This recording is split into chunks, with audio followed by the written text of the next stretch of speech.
Elle est parfois dramatique, d'autres fois satirique. Mais chose certaine, elle ne joue jamais la comédie. Sophie Durocher.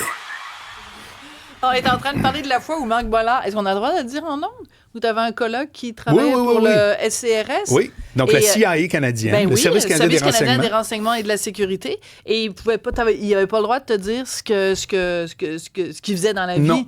Alors, évidemment, c'était pas un James Bond, il faisait pas des assassinats, mais il allait au bureau sur pile. C'est quand même un service public. Mais j'ai aucune idée. Il n'est pas habilité à raconter les dossiers sur lesquels il travaille ni rien. C'est un ami de 30 ans, Sophie. Oui, quand j'étudiais aux États-Unis, à Columbia, il y avait une amie à moi, Pamela, on la salue. Son frère travaillait pour la CIA, puis à un moment donné, sa mère lui a dit « Coudon, on le sait que tu es à la CIA, mais tu nous dis jamais ce que tu fais. » Et le fils avait répondu à la mère « I could tell you, but then I have to kill you. » C'est ça. Là, elle dit « Ah, ben là, on va laisser faire. Finalement, on préfère pas le savoir. » Mais c'est pas de ça qu'on parle aujourd'hui. Mais moi, je me suis dit, tiens, des fois... c'est parce qu'on parle pendant les pauses. Ben, c'est parce que les auditeurs, ils savent qu'à un moment donné, tu fais pas juste t'asseoir puis commencer à parler. On se parle avant les pauses, pendant les pauses. Et des fois, c'est intéressant de savoir ce qui se passe pendant les pauses. Donc, tu nous parlais de cet ami-là. Mais là, tu veux plutôt nous parler d'itinérance. Pourquoi tu nous parles d'itinérance aujourd'hui, Marc Bollard? Parce que Marie-France Bazot, hier, a écrit un texte sur l'itinérance pour lequel j'ai des choses à dire parce que je vois beaucoup passer plein d'informations. C'est un sujet chaud. Mais qui est dans le milieu du centre-ville? Ben moi. Moi, j'habite dans le quartier des spectacles. Il y a beaucoup de gens qui parlent de l'itinérance, mais qui ne la croisent pas au quotidien, cette itinérance-là. Nous, avant nos bureaux de Cube, je me tourne vers toi, Cybèle, parce qu'on la côtoyait quotidiennement. Oui. Le nombre d'overdoses. C'est quoi le médicament que tu avais? Naloxone. Analoxone? Non, la naloxone. Naloxone. Je me tourne vers André Sylvain parce qu'André Sylvain Latour, notre collègue, c'est lui qui, à un moment donné, il y avait tellement de gens qui faisaient des overdoses dans le quartier. À un moment donné, il s'est dit, il faut qu'on ait de la c'était naloxone. Quoi? Oui, mais parle dans ton micro, André Sylvain. Naloxone. Voilà, c'est toi qui avais dit ça, hein? Parce qu'il y avait beaucoup d'itinérance. Tout ça pour dire qu'il y a plein de gens qui en parlent, mais qui ne la côtoient pas au quotidien. Voilà. Alors, premier point, c'est que c'est pas à chaque coin de rue. Moi, j'habite dans le coin de Place des Arts et c'est un problème qui est honnêtement extrêmement parcimonieux. Ah oui? Oui, vraiment.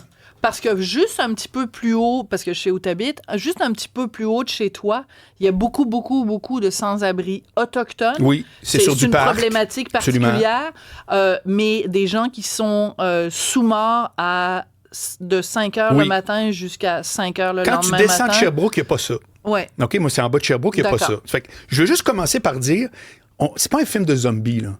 C'est pas vrai que pour ceux qui sont rarement à Montréal, que toutes les rues, ça sort des égouts, c'est pas vrai, là. Il y a des coins où c'est ça. Moi, j'ai une expérience qui est très différente dans le coin chez moi. Non, mais commençons quand même par ça. Oui. Deuxième point. Madame Bazot, pour qui j'ai beaucoup d'estime, je lis beaucoup ce qu'elle écrit. J'ai lu son dernier livre sur les médias, etc.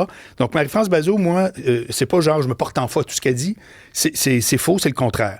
Mais elle écrit « Il faudra peut-être aussi tenter des solutions choquantes comme envisager la pérennisation de villages de tentes dans les arrondissements.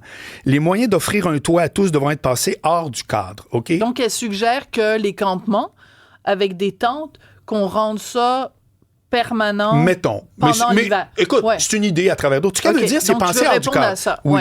Je veux dire la chose suivante. C'est que ce qu'il y a en arrière d'une proposition comme ça, c'est l'idée qu'on finit par se dire, ben coudonc, peut-être que dans les villes, il faut se faire à l'idée que l'itinérance, c'est un fait. C'est pas un truc genre qu'il faudrait régler. OK? D'accord. Voici ce qui va se passer si un jour, on arrive à ce constat-là, puis on fait, ben coudonc, il va y avoir un centre d'injection ici, il va y avoir un genre de petit camping là-bas, telle affaire. Sophie, admettons que tu cherches une paire de chaussures rouges puis que tu rentres dans un magasin puis qu'il n'y a pas de paire de chaussures rouges. Il va arriver deux affaires. Un, tu vas en parler à la vendeuse ou au vendeur en lui demandant « As-tu des chaussures rouges? » Ouais. Et s'il te répond non, mais que plusieurs personnes en demandent, un jour, il va dire au gérant « On devrait en avoir. » C'est qu'à un moment donné, il y a des données, il y a de la demande. D'accord. Mais règle générale, quand tu magasines, dis-moi si je me trompe, si tu trouves pas dans un magasin quelque chose, tu fais juste t'en aller. Ouais. OK? Dis-moi si une fois, tu as pris le temps de dire au gérant du magasin, « Monsieur, je veux juste vous dire, j'aurais voulu avoir une paire de chaussures rouges, mais vous en avez pas. Je m'en vais. Je veux juste vous le dire. » T'as-tu déjà dit ça? Non. Non, tu pars. Alors, quand quelqu'un décide qu'il veut rester au centre-ville ou à une place où il y a de l'itinérance, où il y aurait tout à coup des campements, puis qui dit « Chérie, on va aller magasiner, ce sera le fun peut-être de déménager au centre-ville. » Et que tu prends le métro, qu'il y a un gars qui est en train de s'injecter, tu sors, il y en a un autre qui... C'est terminé. Mais ça, personne ne va faire une lettre dans la presse. Ouais. Personne ne va écrire pour dire « Moi, je veux répondre à Mme Bazot. J'ai eu une expérience désagréable. C'est la dernière fois que je prends le métro. La semaine passée, M. Caldwell, qui est le président du conseil d'administration de la STM, a dit « On est à un point de rupture. » Ah oui, à ce point-là. Et ce matin, dans le Montreal Blog, il y avait un article qui disait, c'est un mémo de la STM qui a passé en disant « C'est les chiffres les pires depuis que ça existe. » Ça n'a jamais été pire.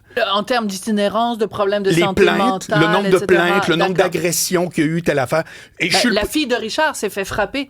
Elle est dans le métro l'année dernière. Bon, mais moi, mon point, c'est de dire... J'ai commencé en me disant, je trouve que dans mon coin, ça va bien. Ouais. Mon point, c'est de dire que il s'agit que tu vives ça une fois pour que ça te tente plus d'être un usager. Ça te tente plus, c'est terminé. Alors, moi, je veux juste souligner que ce type d'attitude-là de faire, je pense qu'on devrait peut-être finir par se faire à l'idée. Non, il ne faut pas se faire à l'idée. Et mon autre point, c'est qu'en politique, il y a toujours des slogans. Mon corps, mon choix, l'itinérance, c'est une Pas dans ma cour. Bon, il y a de tout. Maître chez nous. Bon, ouais. il y a de tout. Et à chaque fois, pour un slogan, tu seras d'accord avec moi, il y a des pour et il y a des contre. Il y a un slogan en politique, un seul, que tout le monde dit, mais pour des raisons différentes, c'est « sortez-les de la rue ».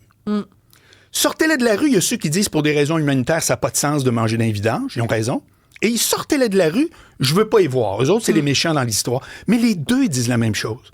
T'as rendu compte que politiquement, t'as aucun problème à donner de l'argent pour régler ce problème-là. Personne va venir dire « Ah non, on n'est pas content ». Alors, comment ça se fait qu'il n'y a pas...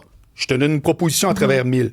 Pourquoi, quand les artistes, par exemple, la culture, disent « On voudrait avoir 200 millions », on veut 200 millions, puis qu'on pèse fort sur le crayon, puis on veut 200 millions.